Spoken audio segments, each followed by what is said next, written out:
Germany, we know it's united in 16 federal states, but how? How Germany united? First of all, Germany existed a long time ago, but it wasn't really a country. It was a mix of many countries, but we speak of the modern unification. So in the year 1862, a man named Otto von Bismarck became Prussian prime minister, and he really wanted to unite Germany under Prussian rule. Prussia, so long with Austria, were the big ones in the German Confederation, a confederation of all German-speaking countries at the time, created after Vienna Congress. So, on the Danish-German border were German-speaking regions, which were a part of the German Confederation, but a part of Denmark. Disputes concerning the duchies arose when the Danish king died without an heir acceptable to the German Confederation. The war started after the passing of the November Constitution of 1863, which tied Duchy of Schleswig more closely to the Danish kingdom, which was viewed by the German side as a violation.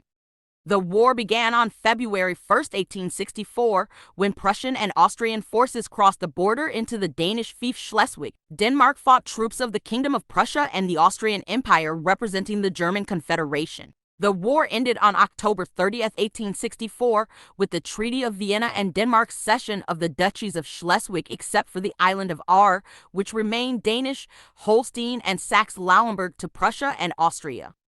After the war, tensions grew between Austria and Prussia because of a shift in power among the German states away from Austrian and towards Prussian hegemony. The war erupted as a result of the dispute between Prussia and Austria over the administration of Schleswig-Holstein, which the two of them had conquered from Denmark and agreed to jointly occupy at the end of the Second Schleswig War in 1864. The crisis started on January 26, 1866, when Prussia protested the decision of the Austrian governor of Holstein to permit the estates of the duchies to call up a united assembly, declaring the Austrian decision a breach of the principle of joint sovereignty. Austria replied on 7 February, asserting that its decision did not infringe on Prussia's right in the duchies. In March 1866, Austria reinforced its troops along its frontier with Prussia. Prussia responded with a partial mobilization of 5 divisions on 28 March. Bismarck made an alliance with Italy on 8 April, committing it to the war if Prussia entered one against Austria within 3 months, which was an obvious incentive for Bismarck to go to war with Austria within 3 months so that Italy would divert Austrian strength away from Prussia. Austria responded with a mobilization of its southern army on the Italian border on 21 April. Italy called for a general mobilization on 26 April, and Austria ordered its own general mobilization the next day. Prussia's general mobilization orders were signed in steps on 3, 5, 7, 8, 10, and 12 May. When Austria brought the Schleswig-Holstein dispute before the German Diet on 1 June and also decided on 5 June to convene the Diet of Holstein on 11 June, Prussia declared that the Gastian Convention of August 14, 1865 had thereby been nullified and invaded Holstein on 9 June. When the German Diet responded by voting for a partial mobilization against Prussia on 14 June, Bismarck claimed that the German Confederation had ended. The Prussian army invaded Hanover, Saxony, and the electorate of Hesse on 15 June. Italy declared war on Austria on 20 June. At the time of the war, there was no strong national consciousness in Germany. Michael Hughes notes that in regards to Germany,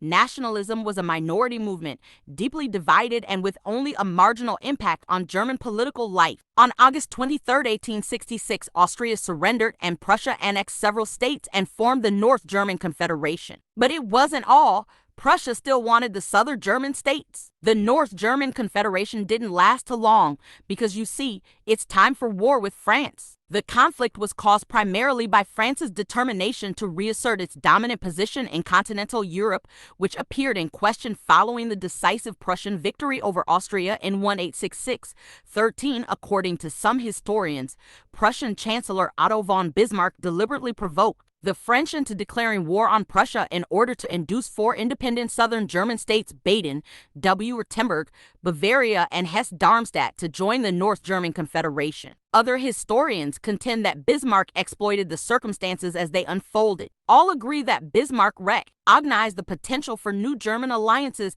given the situation as a whole. France mobilized its army on July 15, 1870, leading the North German Confederation to respond with its own mobilization later that day. On July 16, 1870, the French Parliament voted to declare war on Prussia. France invaded German territory onto August. The German coalition mobilized its troops much more effectively than the French and invaded northeastern France on 4 August. German forces were superior in numbers, training, and leadership and made more effective use of modern technology, particularly railways and artillery. Series of swift Prussian and German victories in eastern France, culminating in the Siege of Metz and the Battle of Sedan, resulted in the capture of the French Emperor Napoleon III and the decisive defeat of the army of the Second Empire. A government of national defense was formed in Paris on 4 September and continued the war for another 5 months. German forces fought and defeated new French armies in northern France, then besieged Paris for over 4 months before it fell on January 28, 1871,